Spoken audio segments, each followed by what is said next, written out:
হরে কৃষ্ণ। আগামীকাল নৃসিংহ চতুর্দশী, আর এই দিনে ভগবতমূলক সেবা সম্পাদন করা উচিত। আর আপনারা এই দিনে ভগবানের জন্য ভগবানের প্রিয় খাবার, প্রিয় রেসিপি রান্না করে ভগবানকে অফার করতে পারেন। এই সকল প্রিয় রেসিপির মধ্যে একটা খুব পছন্দের রেসিপি নৃসিংহদেবের হলো পনকম। এই পনকম একটি শীতল পানীয়। এর মধ্যে মিশ্রি ব্যবহার করা হয়।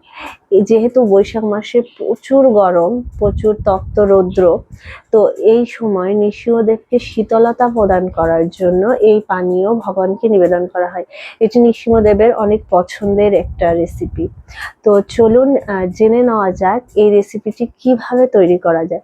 অনেকে হয়তোবা জানেন, আবার অনেকে হয়তোবা সঠিক নিয়মে নাও জানতে পারেন পনকম তৈরি করাটা।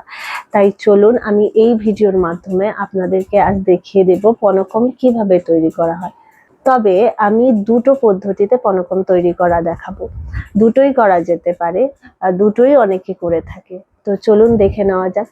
ভিডিওটি শুরু করার আগে আপনাদের কাছে অনুরোধ, আমার এই চ্যানেলটিকে সাবস্ক্রাইব করে দেবেন এবং ভিডিওটি ভালো লাগলে একটা লাইক, কমেন্ট আর শেয়ার করতে ভুলবেন না।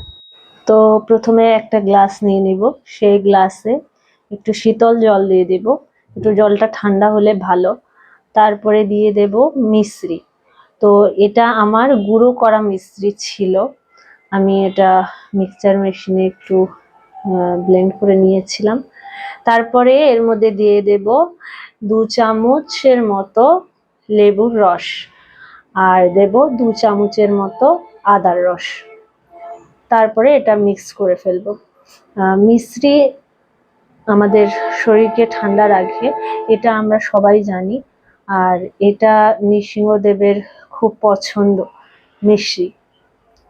তো আরেকটা গ্লাসে নিয়ে নিচ্ছি জল। এটা আরেকটা আমি বানানো দেখাচ্ছি পনকম। তো এই জলের মধ্যে দিয়ে দেব আখের গুড়। তো পরিষ্কার আখের গুড় নিতে হবে। তারপরে এর মধ্যে দেব আদার রস এবং লেবুর রস। তারপর আরেকটা আইটেম দিতে হবে, সেটা হচ্ছে গোলমরিচের গুঁড়ো। তো আপনারা বাড়িতে গোলমরিচের গুঁড়ো বানিয়ে নিতে পারেন। তারপরে এগুলো সব মিক্স করে নেব। গুড়টা যেহেতু একটু গোটা, সেজন্য এটা একটু বেশিক্ষণ মিক্স করতে হবে যেন গুড়টা গলে যায়। তো তৈরি হয়ে গেল পনকম 2 রকমের। তো দেখুন কালারগুলো কত সুন্দর লাগছে। তো এটা ভগবানের অনেক পছন্দের একটা রেসিপি। এই নৃসিংহ চতুর্দশীতে আপনারা ভগবানকে অবশ্যই এই রেসিপি বানিয়ে অফার করবেন তুলসী পাতা দিয়ে। তো এই রেসিপিটা অত্যন্ত সহজ, আপনারা দেখলেন কত সহজেই আমি ঝটপট বানিয়ে ফেললাম। Thanks for watching. Hare Krishna.